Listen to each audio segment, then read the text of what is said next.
Bien, chicos, ¿están viendo lo que comparto? Sí, doctor. Muy bien, cualquier inconveniente me pasan la voz. Entonces, vamos a tratar hoy día lo referente al Estado peruano, su organización, política administrativa, etcétera, ¿ya? División de poderes. Muy bien.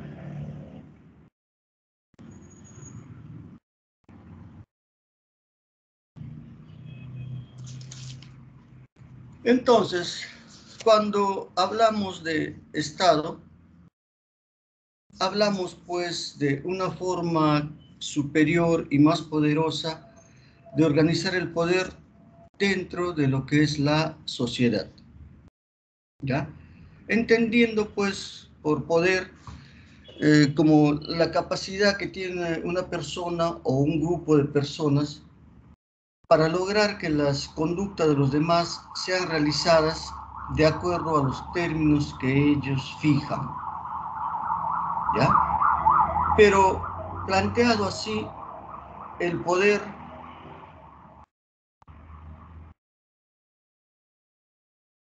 que consiste en una fuerza capaz de imponerse a los demás, ¿no?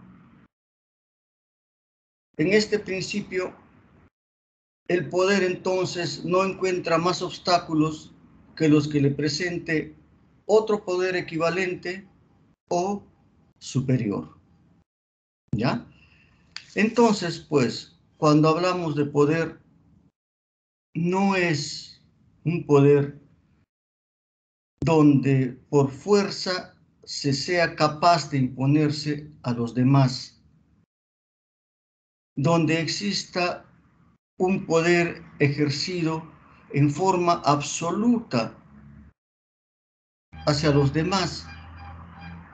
Si esto fuera así, estaríamos hablando pues de una imposición de fuerza del más fuerte, ¿ya? Cuando hablamos de poder a nivel Estado, hablamos nosotros de lo que vendría a ser un poder, pero visto desde el punto de vista constitucional.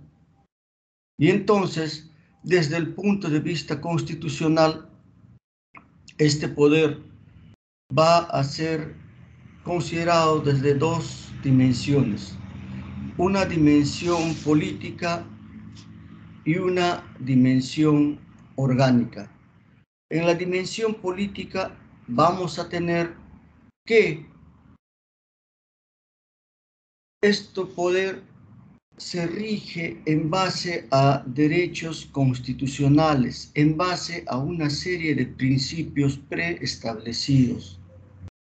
Y desde el punto de vista de la dimensión orgánica, vemos pues que los organismos que componen el Estado, ¿no?, la conformación y atribuciones de todos estos organismos y del equilibrio de estas dimensiones, tanto política, tanto orgánica, es lo que emana el poder desde el punto de vista constitucional en un Estado. Entonces, estas dos dimensiones, tanto la política como la orgánica,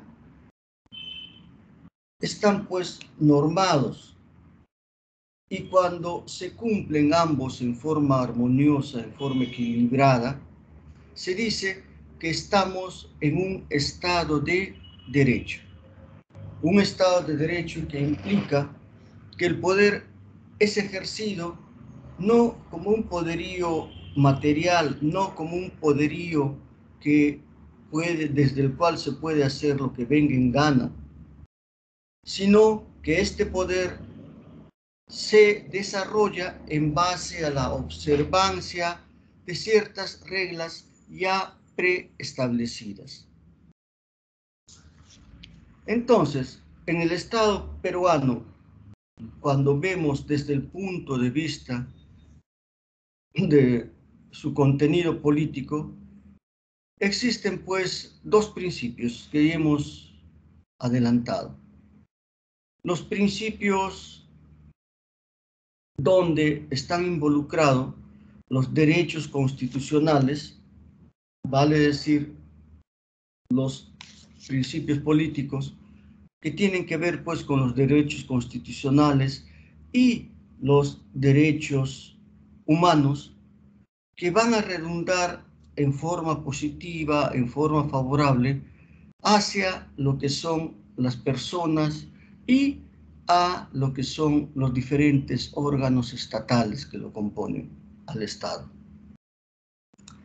Y el otro grupo, dado por lo que son las reglas generales de su estructuración y actuación en lo que respecta a las diferentes instituciones.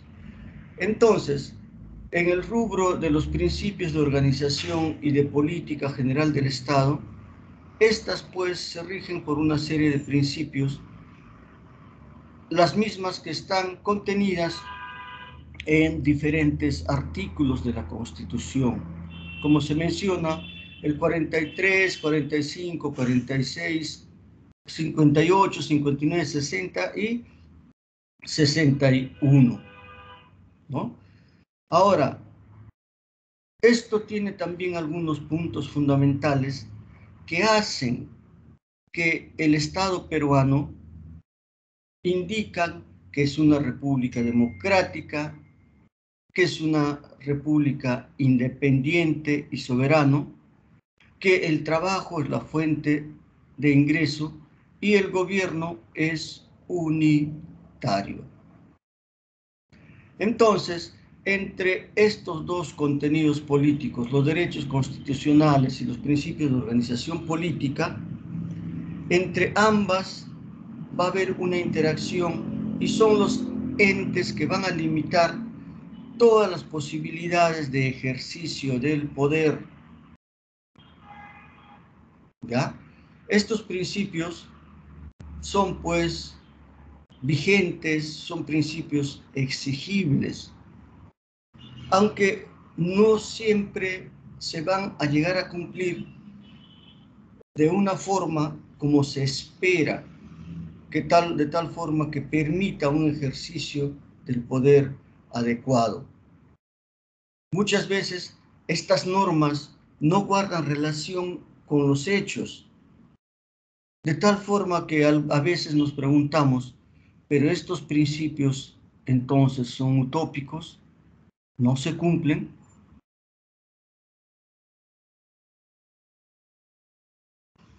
Bien, los derechos constitucionales, que es el primero, no han aparecido en la forma como lo conocemos, en forma espontánea.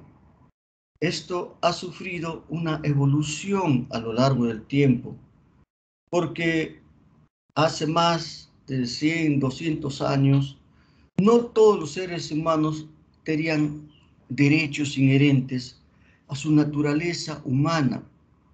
Esto es algo que se ha dado con el tiempo, ¿ya? En el año de 1879, con lo que es la Revolución Francesa, Recién a nivel mundial se da la Declaración de los Derechos del Hombre y del Ciudadano, con lo cual el trato a nivel Estado comienza a cambiar. Pero es recién, después de la Segunda Guerra Mundial, a raíz de todos los horrores que se vivieron en ese tiempo, donde se declara los derechos humanos, una declaración hecha por las Naciones Unidas. Y es en esta ruta de declaración de los derechos humanos que se inscribe pues lo que es el reconocimiento jurídico peruano de los derechos constitucionales. Estos derechos constitucionales que en síntesis van a involucrar a las personas de tal forma que se les respete el derecho, ¿no?, de respetar a los demás,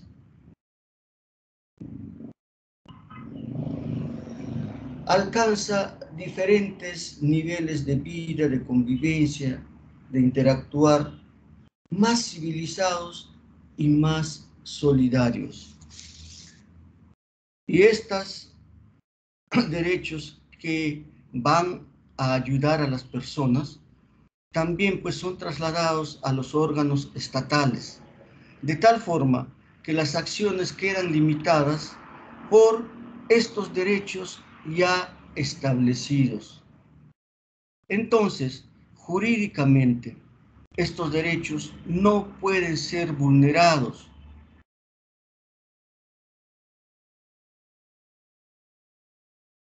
Entonces, no pueden ser vulnerados. ¿Por qué razón? Porque en todo Estado nos regimos por lo que es la Constitución.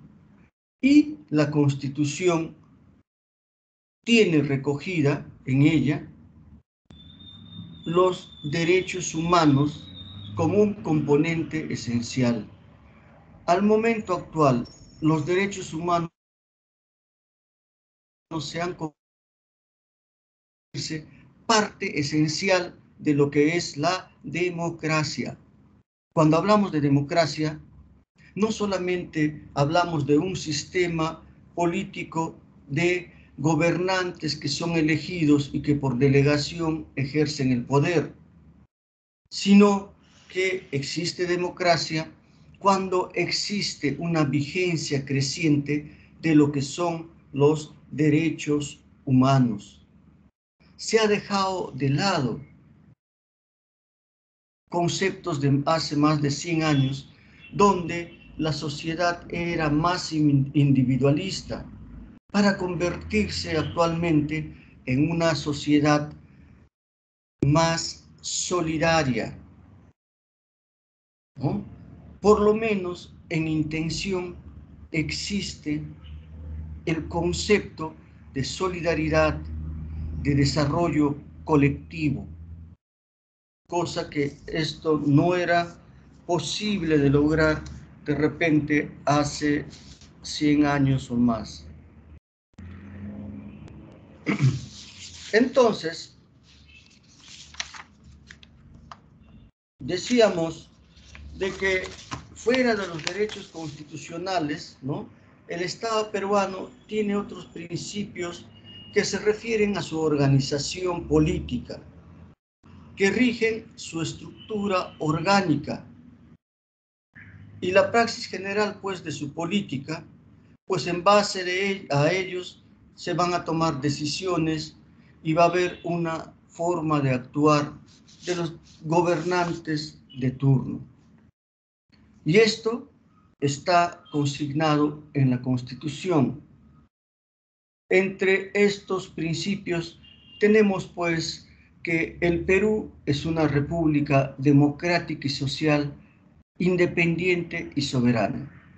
En el artículo 43 de nuestra Constitución del 93 se consigna este principio, que el gobierno del Perú es unitario, representativo y descentralizado, y se organiza según el principio de separación de poderes. Lo dice el artículo 43. Cuando hablamos de separación de poderes, si se trata de eliminar uno de estos poderes, pues se está yendo contra la Constitución, y en esas circunstancias se convierte pues en un gobierno de facto. ¿Ya? El poder emana del pueblo. Quienes lo ejercen lo hacen en su representación y con las limitaciones y responsabilidades señaladas por la Constitución y la ley. Ninguna persona, organización, fuerza armada o fuerza policial o sector del pueblo puede arrogarse su ejercicio. Hacerlo es rebelión o sedición, lo dice el artículo 45.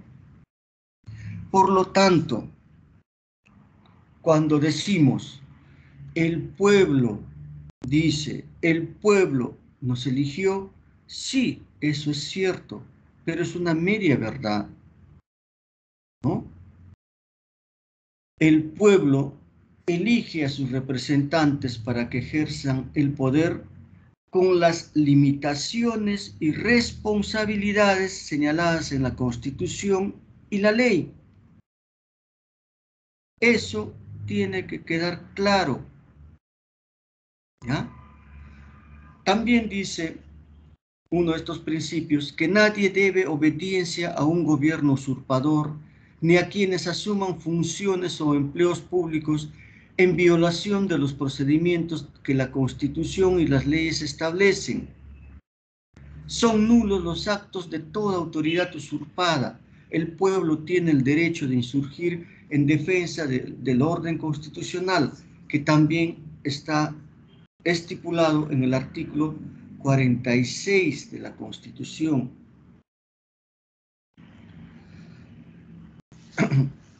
El Estado estimula la creación de riqueza y garantiza la libertad de trabajo y la libertad de empresa, comercio e industria dentro del marco de la Constitución y las leyes. Esto lo dice el artículo 59. Asimismo, todo ello ocurre en el contexto de la economía social de mercado. Esto lo estipula el artículo 58. No indica un libre mercado, una economía social de mercado que implica participación estatal en situaciones sociales, ¿ya? Con pluralismo económico, artículo 60, y con libre competencia, artículo 61.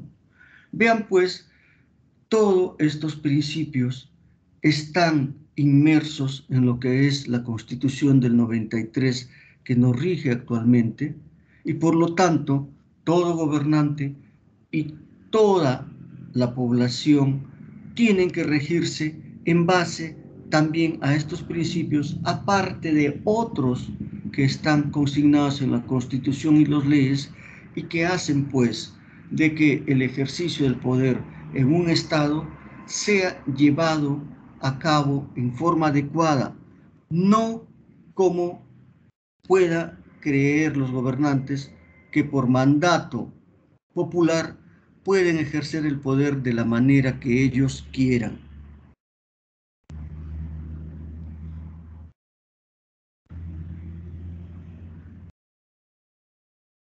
Entonces, cuando hablamos de Estado, o una forma de definir también el Estado, es que es la nación jurídicamente y políticamente organizada.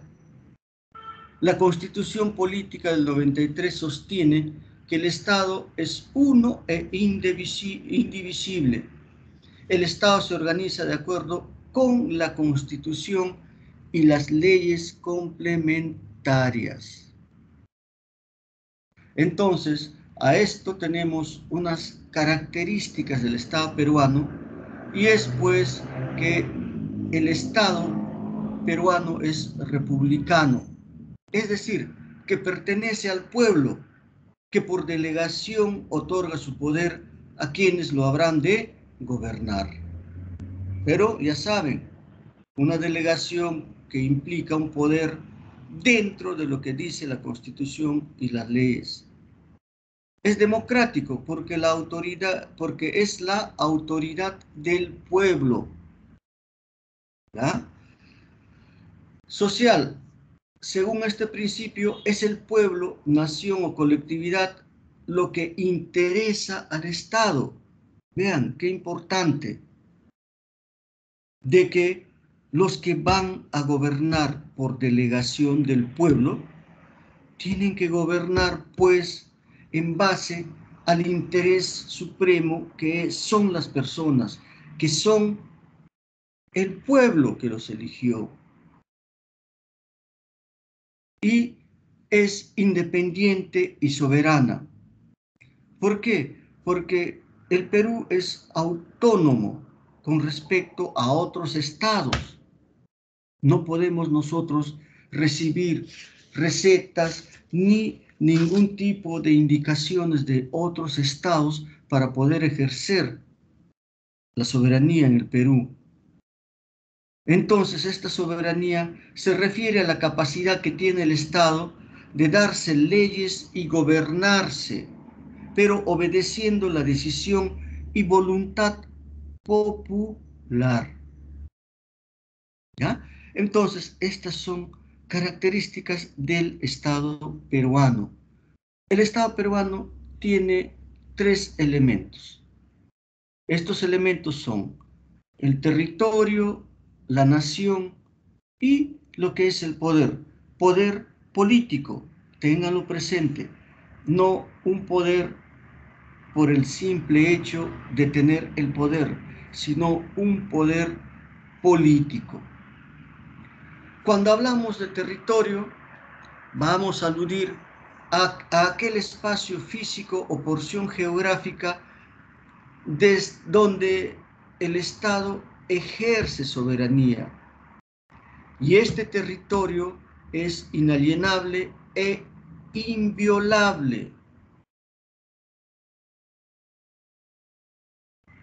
¿Qué implica inalienable? Que no puede enajenarse ni transferirse, que el territorio está fuera de comercio y que por eso no puede ser dispuesto por el Estado. ¿Qué implica esto? Por decir, si nosotros como Estado quisiéramos darle un ingreso, una porción de mar a Bolivia, no podría hacerse. ¿Por qué? Porque el territorio peruano es inalienable, no puede ser sujeto de comercio y el Estado no puede disponer de ello. Una cosa es de que se le pueda dar facilidades de acceso para que puedan ingresar, pero siempre en esa zona tiene que el Perú ejercer su soberanía.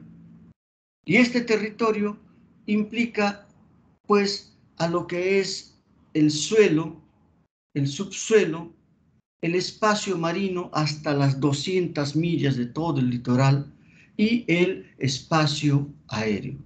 Todo ella implica territorio de un Estado, en este caso el peruano.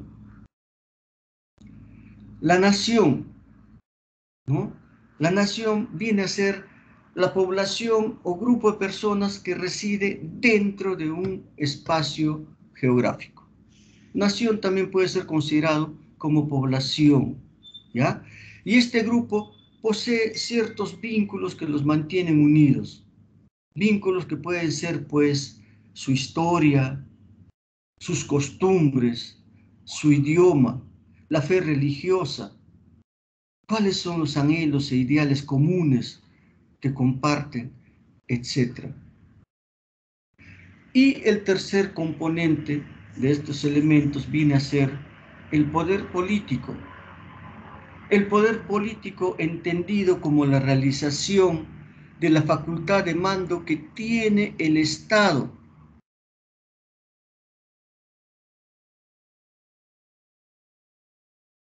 Es decir, que el poder se representa en la autoridad a cuya orden se encuentran sometidos los habitantes. Pero como habíamos adelantado, un poder que no es omnipresente, sino que es un poder que tiene que darse desde el punto de vista constitucional y desde el punto de vista de las leyes. Ahora, dentro de este poder, el poder estatal pues tiene algunas características, dentro de las cuales está la omni-inclusividad, es decir, que abarca y alcanza a todos los grupos sociales. No podemos decir pues que este gobierno no me representa y por lo tanto no acato las disposiciones. ¿Por qué? Porque esta es un poder también coercitivo. Se puede exigir, obligar y sancionar a quien está faltando al poder estatal y que es pues soberanía. La soberanía la va a exigir el poder político dentro de lo que es el territorio.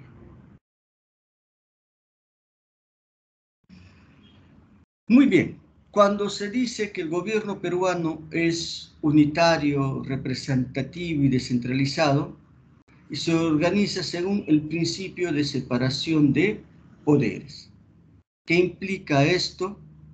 De que cuando hablamos de que el gobierno es unitario, decimos pues de que posee una dimensión gobernativa de alcance nacional, ¿no? Por eso es lo que siempre se decía que es un gobierno centralista, central, ¿ya? Cuando hablamos unitario es de que tiene un alcance nacional. De pronto no podemos decir que los de Arequipa nos separemos de este gobierno porque no nos representa, etc. No, es unitario, es descentralizado. Ello implica que los gobernantes de todos los niveles tienen respaldo directo en las elecciones. Actualmente a los presidentes regionales, a los alcaldes, se les elige en una elección diferente, con respaldo popular. Por lo tanto, también tiene una representatividad del pueblo en todas las decisiones que toman, ¿no? Representativo, ¿por qué? Porque está representando, pues, no solamente a nivel central, sino a gobiernos regionales y gobiernos locales. Y que el gobierno está organizado en base a una separación de poderes. Así lo dice la Constitución del año 93, que consiste pues en que el poder político es dividido de tal manera que aquellos que lo ejercen tengan el contrapeso de un poder con el otro.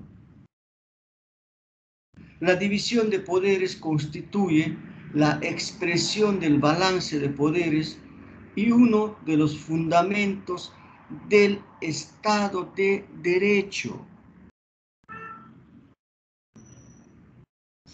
Bien, entonces, como gobierno se está organizado de tal forma que tenemos un gobierno central, gobiernos regionales y gobiernos locales. A nivel central está organizado por tres poderes del Estado: el poder legislativo, el poder ejecutivo y el poder judicial. A esto, en años recientes, digamos 15, 20 años, ¿no?, se ha agregado 10 organismos constitucionales autónomos, dentro de los cuales tenemos pues el Ministerio Público, el Tribunal Constitucional, la Defensoría del Pueblo, etcétera, que lo vamos a ver. A nivel regional, los gobiernos regionales tienen autonomía política, autonomía económica y autonomía administrativa en los asuntos de su competencia. Y están formados por ¿quiénes? Por la presidencia regional, que es el órgano ejecutor, y los consejos regionales, que son los órganos normativos y los órganos fiscalizadores. Cuando hablamos de gobierno regional, hablamos pues de que el presidente de este gobierno regional es elegido conjuntamente con su vicepresidente por sufragio directo, por un periodo de 4 años, y puede ser reelegido.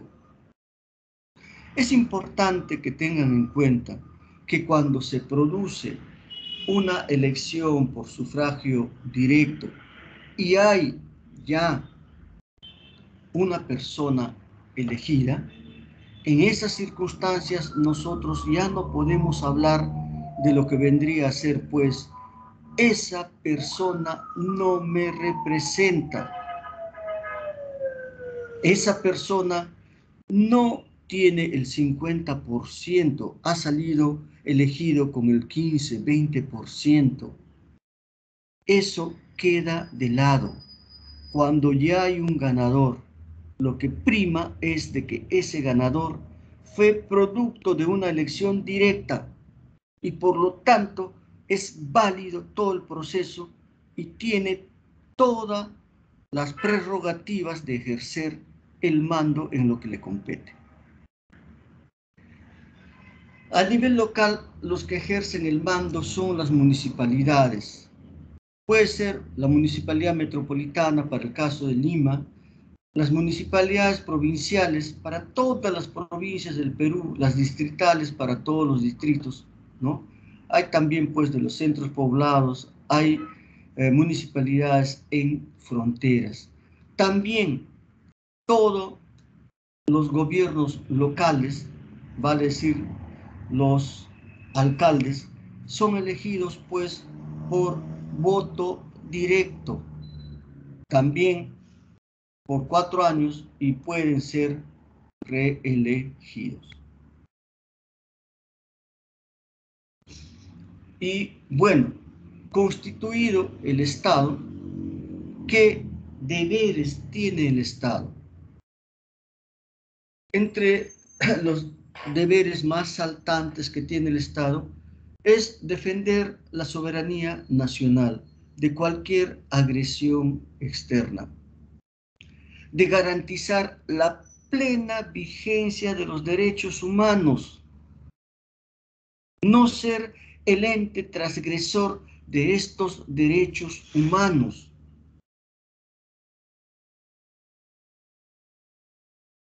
¿No? Por decir, si de Cuba se dice que tiene una situación de salud, una situación de lo que es educación, que son de un nivel superior a de muchas latitudes, pero díganme, ¿existe libertad de tránsito? ¿Existe libertad de expresión?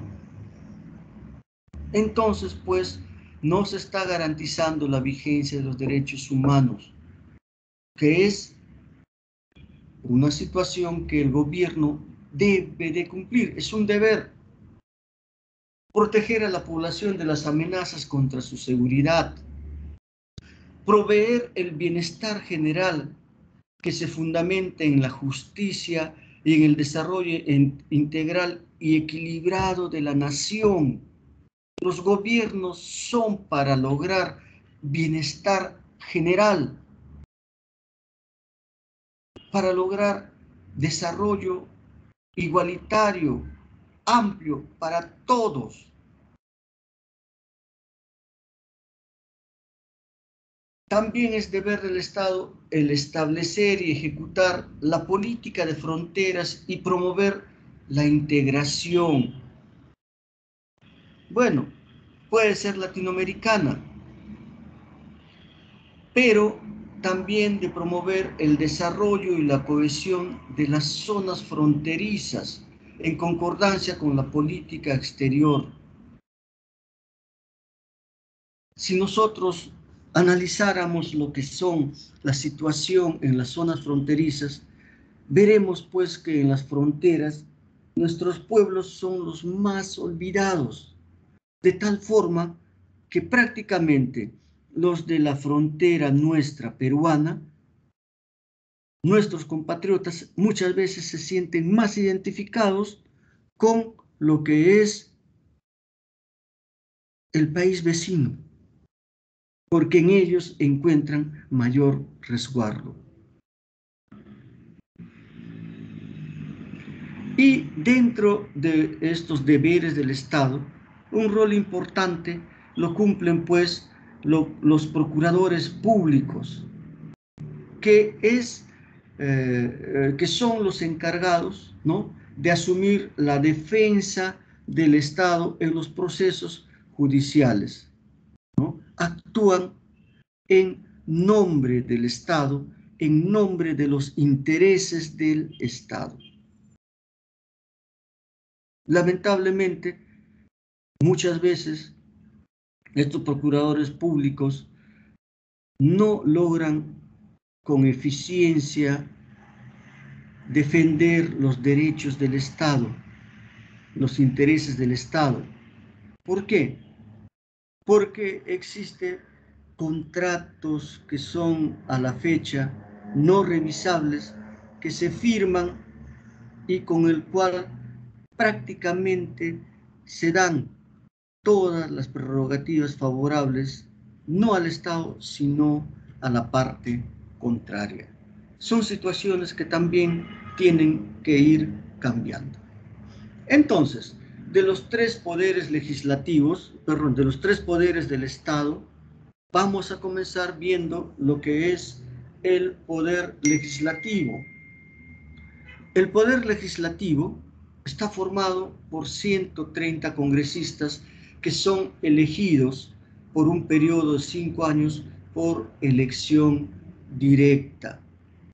Se elige junto con lo que es pues la elección para presidente y sus respectivos vicepresidentes. ¿Qué requisitos tenemos para que uno pueda ser congresista? Ser peruano de nacimiento, haber cumplido 25 años y gozar del derecho de sufragio.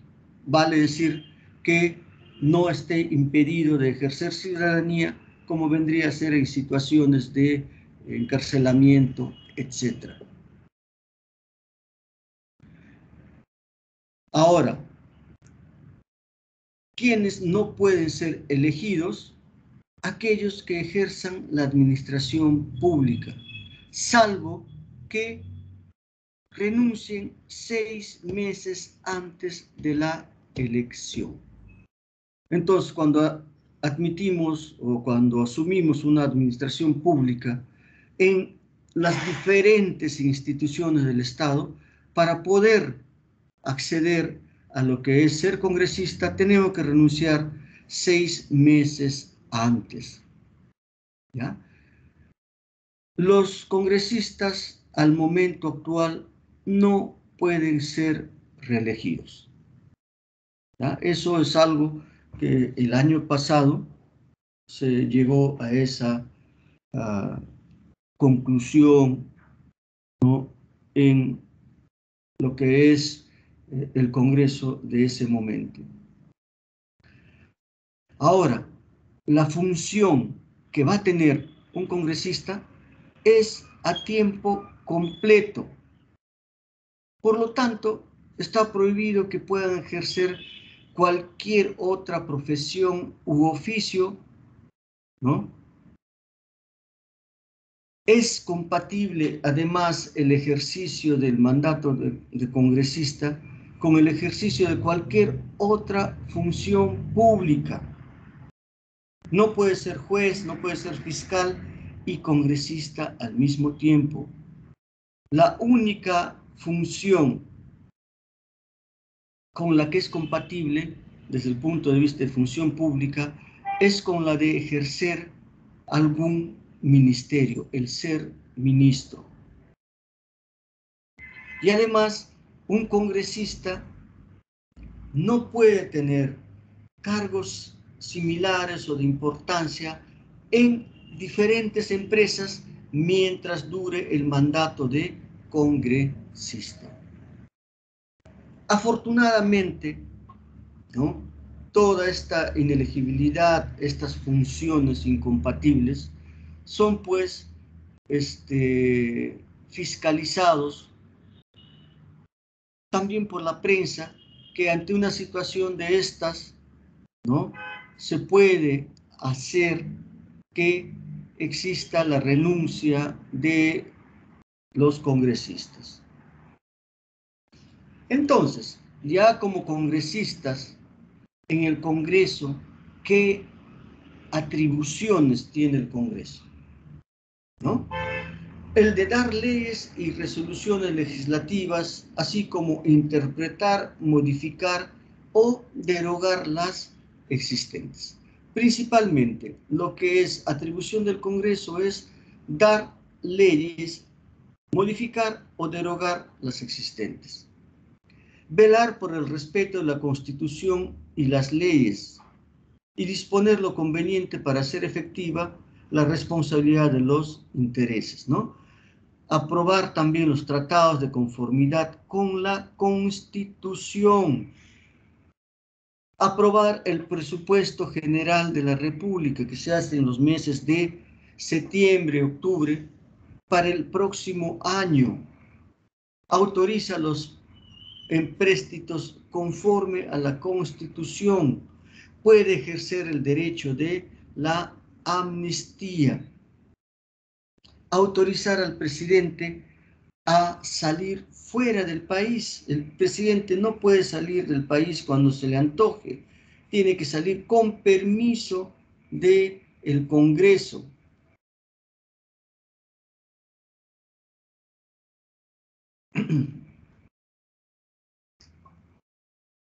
Además, tenemos del mismo Congreso, tenemos lo que se llama una comisión permanente. Una comisión permanente. ¿Qué implica esto? Que está formado esta comisión permanente por 25 congresistas elegidos proporcionalmente de acuerdo a lo que es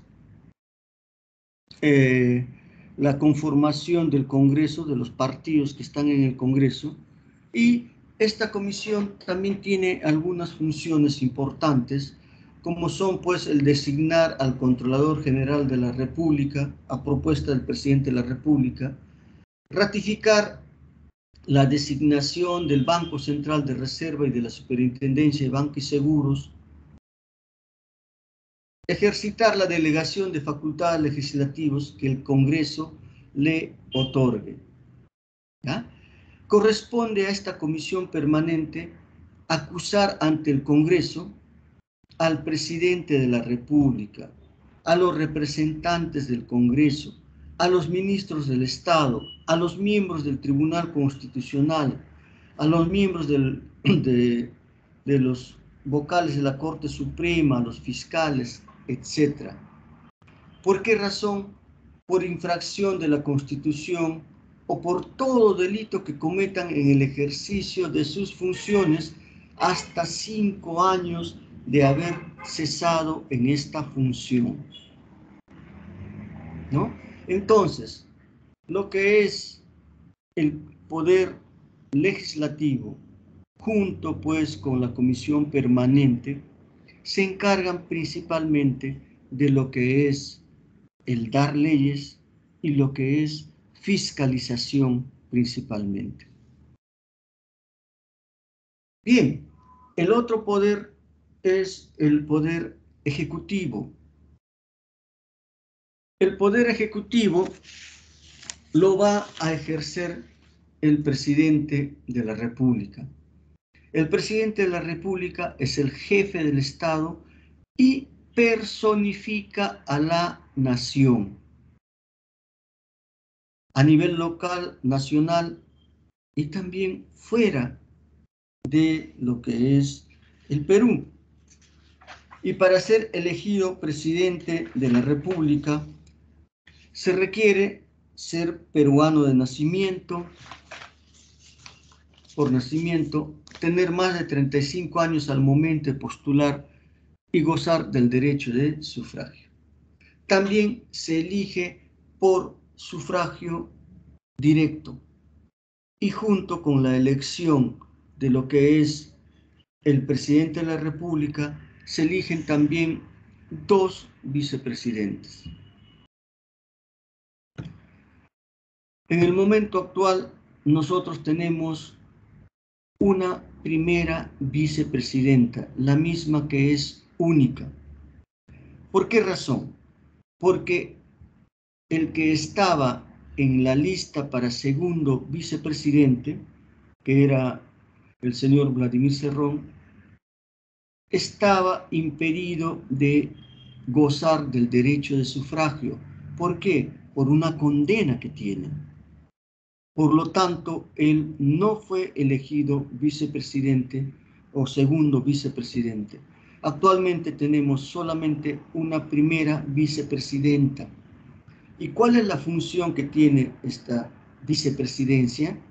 La de representar al Perú, al presidente, cuando el presidente sale del Perú.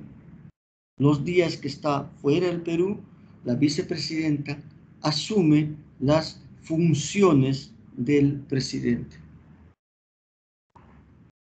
Entonces, pues, cuando hablamos de poder ejecutivo, hablamos del poder del Estado que se va a encargar de ejecutar las leyes y de administrar los servicios públicos. Es, digámoslo, el poder del Estado más importante porque es el que se encarga de la ejecución, del manejo, de administrar todo lo que son fondos públicos. Por lo tanto, hay una serie de atribuciones, ¿no?, que corresponden al presidente de la República, que es el que representa este poder ejecutivo. De entre las atribuciones más importantes tenemos, pues, el de representar al Estado dentro y fuera de la República, dirigir la política general del gobierno, ¿ya? Dirigir la política general del gobierno. ¿Con quiénes va a dirigir esa política general de gobierno?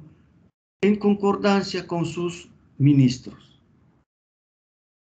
¿Quiénes tienen que ser la parte técnica? Pues los ministros. Porque un presidente no puede tener una formación tan extensa como para conocer toda la problemática del Perú, pero es el que dirige la política general de gobierno con los ministros.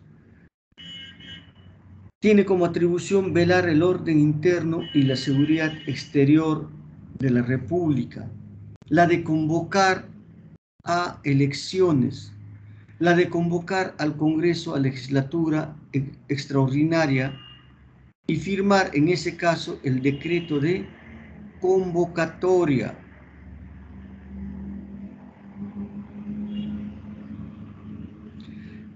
El hacer cumplir las resoluciones del Jurado Nacional de Elecciones, presidir el sistema de defensa nacional.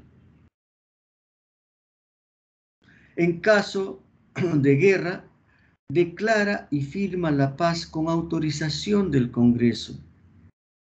administrar lo que es la hacienda pública, administra todos los recursos del Estado, se encarga de negociar los empréstitos, se encarga de dictar las medidas extraordinarias mediante decretos de urgencia con fuerza de ley en materia económica y financiera, conceder indultos y conmutar penas.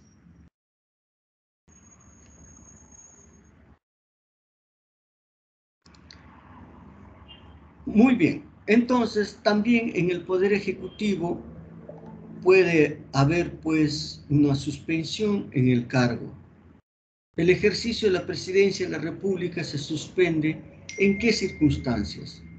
Cuando hay incapacidad temporal del presidente declarada por el Congreso o hallarse sometido a un proceso judicial, ¿no? Conforme al artículo 117 de la Constitución.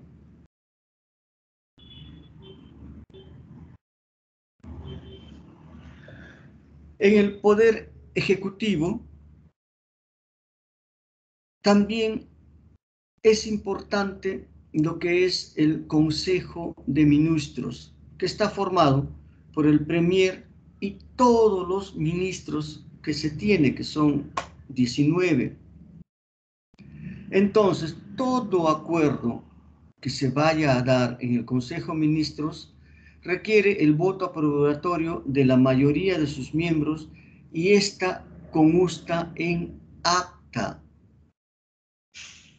Recordar que los ministros no pueden ejercer otra función pública excepto la legislativa, vale decir que sean congresistas. Que los ministros no pueden ser gestores de intereses propios o de terceros, ni ejercer actividad lucrativa, ni intervenir en la dirección o gestión de empresas ni asociaciones privadas, en tanto ejerzan el cargo de ministro. ¿Ah? También tenemos vista la figura de lo que es la vacancia del cargo. ¿Y en qué circunstancias la presidencia de la República vaca? Vaca por muerte del presidente de la República, por una permanente incapacidad moral o física declarada por el Congreso, cuando renuncia y esta renuncia es aceptada por el Congreso, cuando sale del territorio nacional sin permiso del Congreso o no retorna en los plazos fijados. Es una forma de vacar al presidente. O por destitución tras haber sido sancionado por infracciones delictuosas. Vean ustedes cómo dentro de lo que es el ejercicio del poder, el poder legislativo, el poder ejecutivo, ¿no? Tienen una serie de prerrogativas y en lo que respecta al poder ejecutivo, vemos pues de pronto cuán frágil puede convertirse este poder cuando de pronto desde el Congreso exista interpelación a ministros, lo que va a condicionar qué cosas, inestabilidad. Cuando se pretenda vacar al presidente, ¿no? Por situaciones no claras. Vean, permanente incapacidad moral declarada por el Congreso, una incapacidad que se puede arguir, ¿no? Pero que no es concreta, clara, no está escrito en la Constitución. Entonces, no podemos convertirnos, el Congreso no puede convertirse en intérprete de la Constitución. Para eso tenemos al Tribunal Constitucional. Y el Tribunal Constitucional no se ha pronunciado al respecto de esta vacancia, ¿no? ¿Por qué es importante esto? Porque los últimos 3, 4 años hemos vivido una inseguridad. ¿Debido a qué? A esta figura de vacancia presidencial. El presidente Kuczynski ha sido vacado o fue, ¿no?, llevado para la vacancia en 2 oportunidades, en un periodo de 2 años. Por cuestiones políticas no se puede poner en riesgo la gobernabilidad, no se puede poner inestabilidad en el gobierno. Entonces, dentro de lo que es el poder ejecutivo tenemos pues el Consejo de Ministros. El Consejo de Ministros se encargan de la dirección y la gestión de los servicios públicos. Y cada ministro, en los asuntos de su competencia, ¿no?, va a llevar a cabo esta gestión de los servicios públicos. Ahora bien, el presidente de la República puede firmar cualquier ley que competa a alguno de los ministerios. Sí, pero son nulos los actos del presidente que carecen de una refrendación ministerial, vale decir, del ministro encargado en esa cartera. Para que tenga validez, tiene que tener la firma del presidente y la firma del ministro, de tal forma que con esto se adquiere responsabilidad de aquello que se está emitiendo en forma compartida. ¿Qué atribuciones tiene el Consejo de Ministros? Aprobar los proyectos de ley que el presidente de la República somete al Congreso.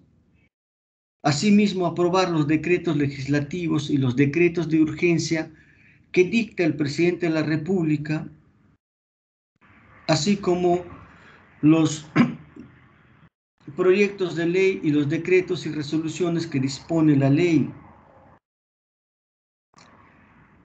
Este Consejo de Ministros es presidido por un premier al que el presidente nombra. Y este presidente del Consejo de Ministros es el encargado de formar el gabinete, de llamar a todos los ministros para que con anuencia del presidente de la República sea nombrado ministro. El premier puede tener cartera. ¿Qué quiere decir esto? Que puede ser un ministro y premier o solamente ser premier. Entonces, pues, el presidente del Consejo de Ministros, después del presidente de la República, viene a ser el portavoz autorizado del gobierno y se encarga de la coordinación de funciones de los demás ministros.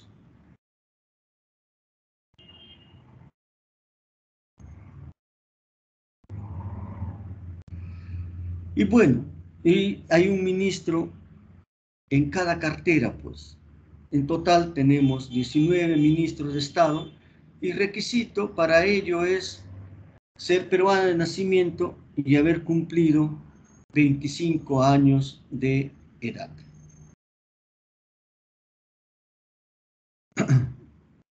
Existen algunos regímenes de excepción, ¿no? Tenemos el estado de emergencia, el estado de sitio. El estado de emergencia es dictado por el presidente de la República, ¿no?, en concordancia con el Consejo de Ministros, a cargo de dar cuenta al Congreso de la República, y puede ser dado en parte o en todo el territorio nacional. No puede excederse de 60 días y transcurrido ese plazo, con un nuevo decreto, el presidente puede prorrogar este estado de emergencia. No existe límite de prórrogas. Recuerden que estamos en estado de emergencia sanitaria ya hace más de año y medio. pueden conculcarse algunos derechos, como son la libertad de tránsito, la libertad de reunión, la inviolabilidad de comunicaciones, inviolabilidad de domicilio, detención por orden del juez, todo ello. Y esto lo estamos viviendo en los momentos actuales. Estamos en una situación de emergencia por la pandemia.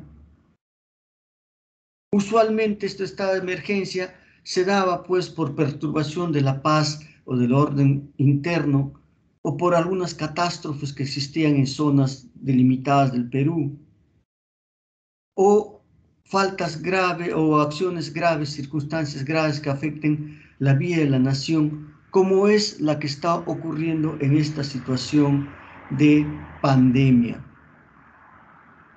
Y puede en estas circunstancias el presidente de la República disponer que el control del orden interno sea asumido por las Fuerzas Armadas.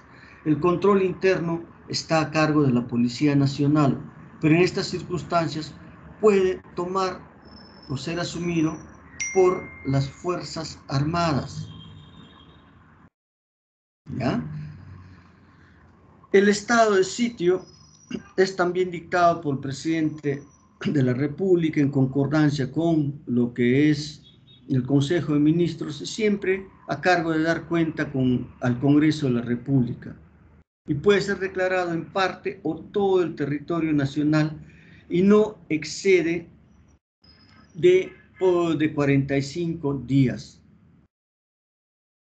La declaración, en esta declaración de estado de sitio debe de establecerse qué derechos no se están restringiendo o suspendiendo. En este estado de sitio se pueden restringir más derechos que en el estado de emergencia, con excepción de los derechos fundamentales. ¿Ya? Generalmente este estado de sitio se da en circunstancias más vinculadas a situaciones de conflicto externo, de invasión de lo que es de fuerzas externas en el Perú, etc. ¿Ya? Entonces, tenemos tres poderes que son el poder legislativo, el poder ejecutivo y el poder judicial.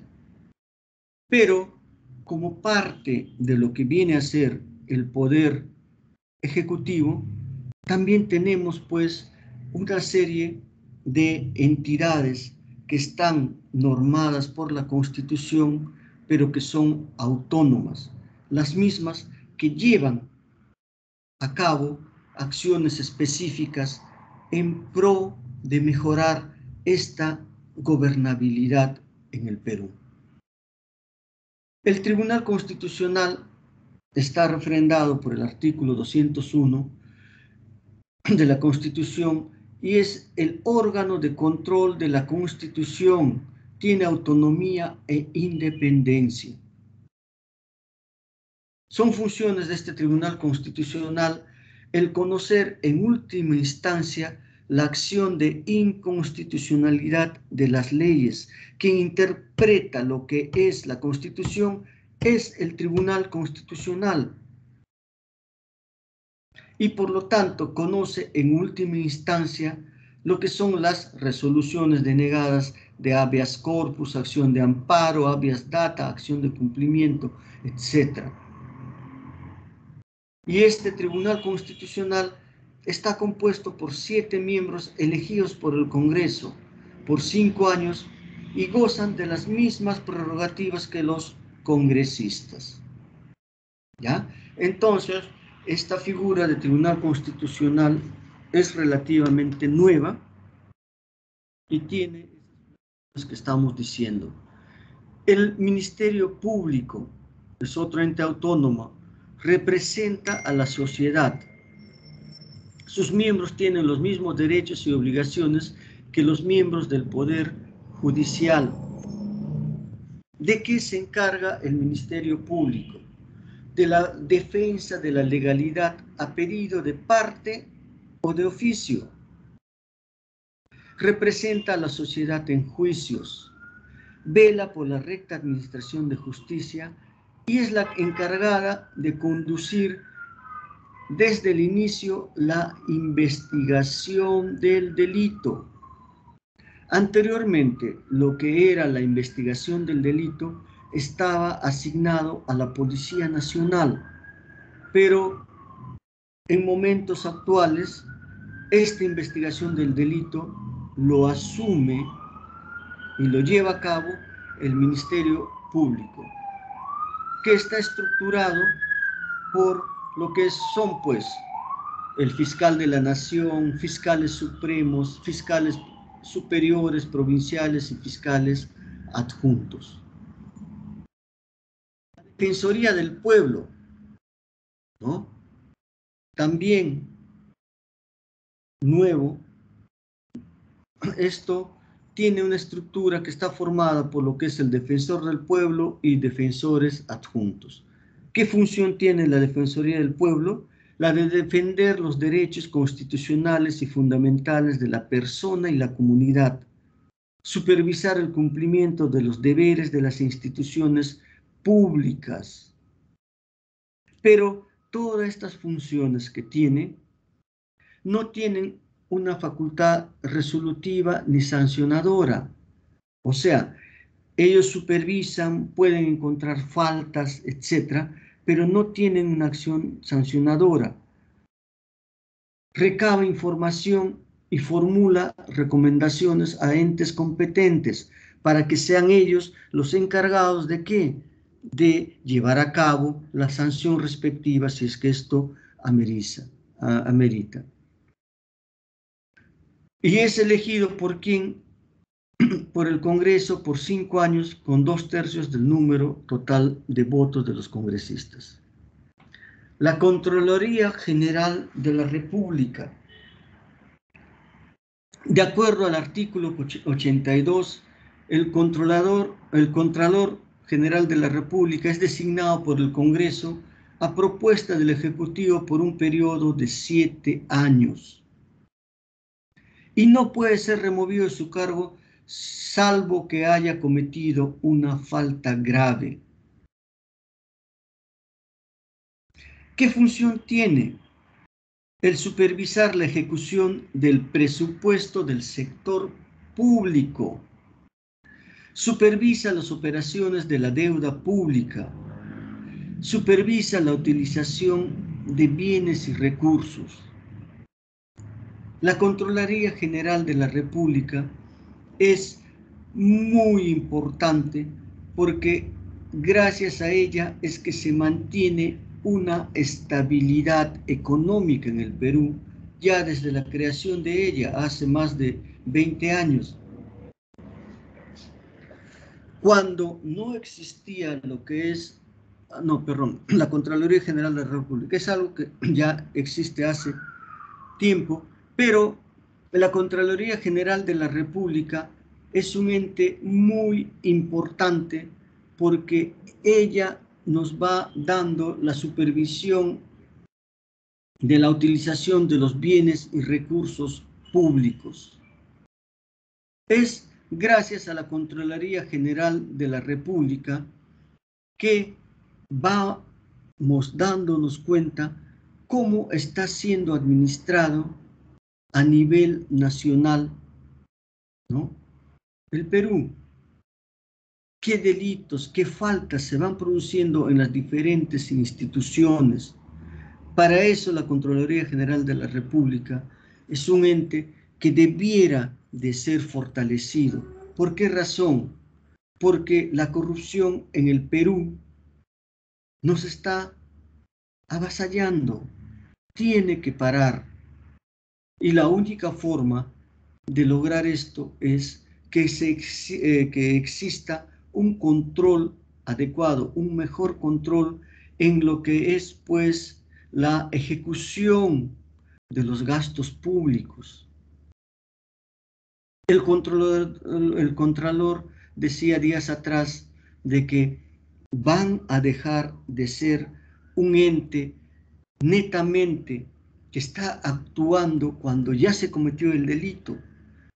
en un ente preventor de que no se llegue a cometer el delito. Sería muy bueno, ¿ya? Banco Central de Reserva. En el artículo 84 le da a una persona jurídica con autonomía propia y su finalidad es preservar la estabilidad monetaria del país. Esa es la finalidad más importante, la preservación de la estabilidad monetaria del país.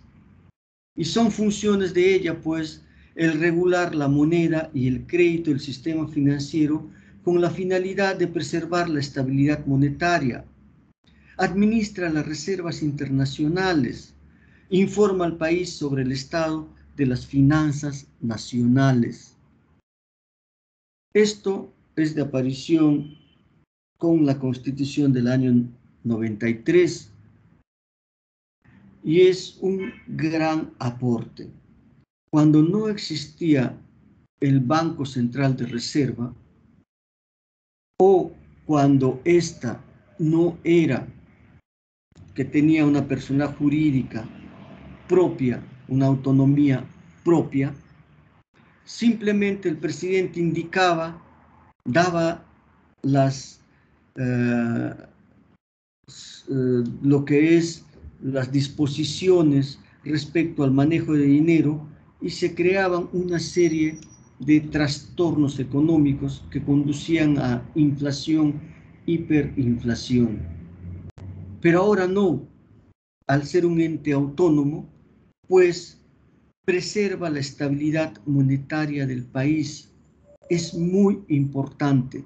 Vean cómo, aparte de que existen tres grandes poderes, esta forma de organizaciones autónomas cumplen un rol muy importante dentro de lo que es la estabilidad y la gobernabilidad en el Perú. La Superintendencia de Banca y Seguros, que por Constitución dice que el Estado fomente y garantice el ahorro, para lo cual señala las funciones de este organismo para que ese ahorro de los peruanos esté seguro. Esta Superintendencia de Banca y Seguros y AFPs ejerce el control de las empresas bancarias, seguros y de las demás que reciban depósitos del público, de tal forma que hace que ese depósito de dinero, ese ahorro, se mantenga indemne. La Junta Nacional de Justicia es algo nuevo. Esto ha aparecido, ¿no?, el año pasado con su propia ley orgánica, la 3916, ¿no?, y está reemplazando a lo que antes era el Consejo Nacional de la Magistratura.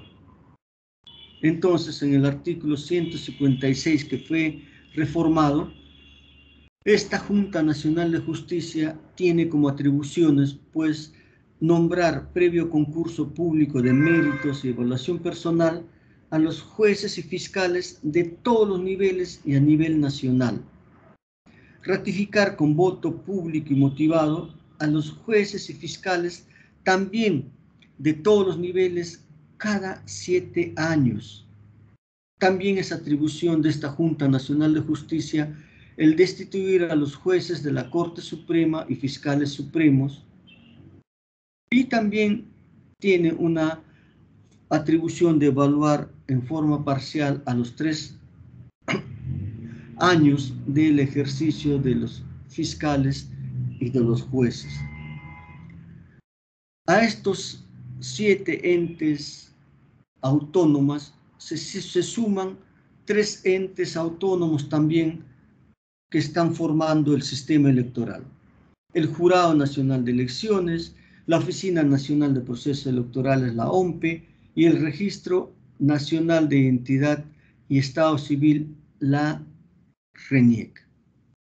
¿Qué funciones tienen? El Jurado Nacional de Elecciones, la de fiscalizar la legalidad del ejercicio del sufragio y la realización del los procesos electorales y también la de administrar justicia en materia electoral. La OMPE, ¿de qué se encarga? De organizar todos los procesos electorales, de entregar las actas para los escrutinios y la difusión de los resultados. El jefe de la OMPE o el jefe de la OMPE puede ser renovado y es nombrado por el Jurado Nacional de Elecciones. La RENIEC, ¿qué función tiene? La de inscripción de nacimientos, matrimonios, divorcios, defunciones, etc.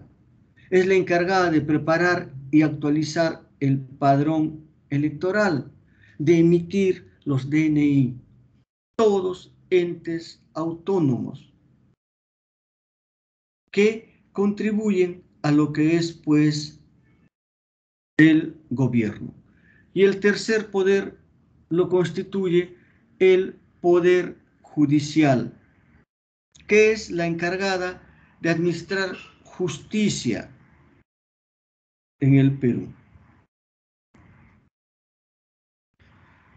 Ahora bien, esta justicia se va a administrar a través de una estratificación a nivel judicial que va desde lo más bajo a lo más elevado, a través de los juzgados de paz no letrados, de los juzgados de paz letrados, de los juzgados especializados o mixtos, de las Cortes Superiores, de la Corte Suprema. Todo esto en base a una serie de principios jurisdiccionales. ¿Ya? A través de la observancia del debido proceso y la tutela jurisdiccional al cual todos tenemos derechos. La publicidad de los derechos de los procesos, salvo disposición contraria de la ley. A la notificación escrita de las resoluciones judiciales en todas sus instancias, al principio de no ser penado sin proceso judicial, al principio de no ser condenado en ausencia, al principio de no ser privado del derecho de defensa en ningún estado del proceso.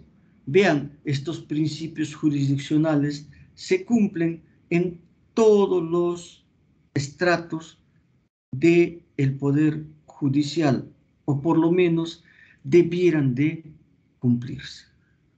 Los juzgados de paz no letrados vienen a ser aquellos que están encargados de investigar y sentenciar casos de faltas menores de acuerdo a su competencia.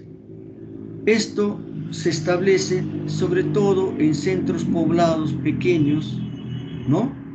Y esto es ejercido por personas que son elegidas por votación popular y no tienen que ser abogados para el ejercicio de ello. ¿Ya?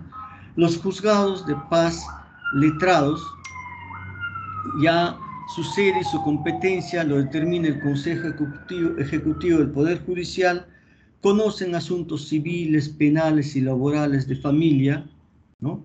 Resuelven las apelaciones realizadas sobre sentencias de juzgados de paz no letrados y investigan y dictan sentencia en casos de faltas de acuerdo a su competencia. Ya los juzgados especializados o mixtos, llamados también de primera instancia, pueden ser pues clasificados en lo que es materia civil, penal, laboral, etc. Y ya ellos tienen una competencia a nivel provincial. Investigan y sentencian en los procesos sumarios y especiales, resuelven los casos de apelaciones realizadas sobre la sentencia de los juzgados de paz no letrados y debe de haber estos juzgados especializados o mixtos en todas las provincias del Perú, por lo menos un juzgado. Después tenemos las Cortes Superiores, que son las cortes que llevan a cabo procesos en segunda instancia, ¿no? Resuelven procesos judiciales en segunda instancia. Realizan el juzgamiento o juicio oral en los procesos ordinarios, resuelven las apelaciones realizadas sobre sentencias de los juzgados especializados o mixtos, o sea, aquellos dados en primera instancia.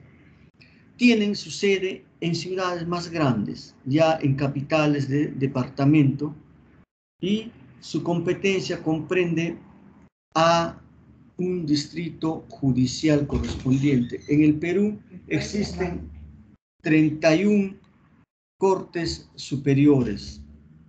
Y finalmente tenemos pues a la Corte Suprema, que es la última instancia ante la cual se puede apelar todos los procesos judiciales. Está formado por 18 vocales y tienen una competencia en todo el territorio de la República. Vale decir que a esta Corte Suprema llegan todas las apelaciones que puedan darse. Entonces, tenemos, aparte de estos tres poderes del Estado, también desde lo que es la regionalización, ¿no? Descentralización, tenemos una serie de gobiernos regionales que, como habíamos dicho, son elegidos de manera directa por votación popular junto con las elecciones municipales. Son elegidos estos gobiernos regionales por 4 años, pueden ser reelegidos y tienen una autonomía de lo que es pues en su ejercicio, tienen autonomía económica y el puesto es irrenunciable, pero sí pueden ser revocados, ¿ya? Las municipalidades también son los encargados de llevar pues lo que es el Estado a prácticamente todo el Perú. Tiene su propia estructura orgánica, están organizados en lo que son municipalidades provinciales y distritales, ¿no? Y en ellos también son elegidos los alcaldes y los regidores. Cada 4 años pueden ser reelegidos, ¿no? También el cargo es irrenunciable, pero pueden ser revocados conforme a ley. Bien, entonces, pues, cuando hablamos de Estado, hablamos de un poder que ha sido delegado, ¿no? Un poder constitucional que se va a encargar de gobernar en el Perú, y para esto tenemos 3 poderes: el poder legislativo, el poder ejecutivo, el poder judicial. Junto a esto tenemos 10 entidades autónomas y a esto se suma los gobiernos regionales y los gobiernos municipales. Muchachos, ¿alguna inquietud?